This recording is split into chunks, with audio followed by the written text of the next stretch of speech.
പരാജയങ്ങൾക്ക് മുന്നിൽ പതറാതെ പൊരുതിയ പ്രയത്നശാലികൾക്ക് സമ്മാനിക്കുവാൻ വിജയമല്ലാതെ മറ്റെന്താണ് ഈ ലോകത്തിനുള്ളത്? ദൃഢനിശ്ചയത്തിൻ്റെ ശക്തിയെ ലോകത്തിന് ചൂണ്ടിക്കാണിക്കുവാനുള്ള ആ മനുഷ്യൻ്റെ ജീവിതത്തിലും അത് തന്നെയാണ് സംഭവിച്ചത്.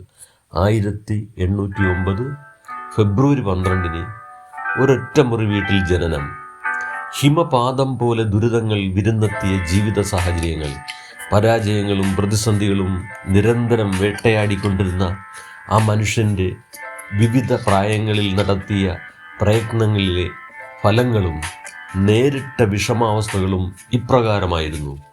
22 ബിസിനസ്സിൽ പരാജയം, 23 തിരഞ്ഞെടുപ്പിൽ അവഗണിക്കപ്പെട്ടു, 24 വീണ്ടും ബിസിനസ്സിൽ പരാജയം, 26 ഭാര്യയുടെ മരണം, 27 നാഡീ സംബന്ധമായ രോഗം, 29 സ്പീക്കർ സ്ഥാനത്തേക്ക് പരാജയം, 31 ഇലക്ട്രൽ സ്ഥാനത്തേക്ക് പരാജയം, 34 ഓഫീസർ സ്ഥാനത്തേക്ക് പരാജയം, 34 ഇലക്ഷനിൽ പരാജയം, 37 വീണ്ടും പരാജയപ്പെടുന്നു, 44 സെനറ്റിലേക്ക് പരാജയം, 48 വീണ്ടും സെനറ്ററിലേക്ക് പരാജയം. നിരന്തരമായ പരാജയങ്ങൾക്കും പ്രതിസന്ധികൾക്കും മുന്നിൽ പതറാതെ പൊരുതിയ ഈ പ്രയത്നശാലിക്കായി ഒടുവിൽ ലോകത്തിന് മഹത്തായ ഒരു വിജയം സമ്മാനിക്കേണ്ടി വന്നു. 52-ാം വയസ്സിൽ ലോകത്തിലെ ഏറ്റവും പ്രബലമായ അമേരിക്കൻ ഐക്യനാടുകളിലെ പ്രസിഡൻ്റായി പദവിയിലേക്ക് ഈ മനുഷ്യൻ വിജയതിലകമണിഞ്ഞു.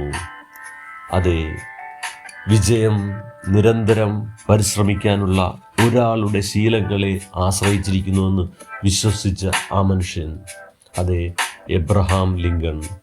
നേരിട്ട പരാജയങ്ങൾ എവിടെയെങ്കിലും നിരാശനായി പിന്മാറിയെങ്കിൽ ലോകത്തിന് ചൂണ്ടിക്കാണിക്കുവാൻ എബ്രഹാം ലിങ്കൺ എന്നൊരു പേരുണ്ടാവുമായിരുന്നില്ല. നിങ്ങൾ പരാജയപ്പെട്ടേക്കാം, ഒന്നല്ല 1000 തവണ. പരാജയങ്ങൾ പതറാതെ വീണ്ടും വീണ്ടും പരിശ്രമിക്കുന്നവർക്ക് സമ്മാനിക്കുവാൻ വിജയമല്ലാതെ ഈ ലോകത്തിന് മറ്റൊന്നുമില്ല. പരിശ്രമിക്കുക, വിജയം കണ്ടെത്തുന്നവരെ.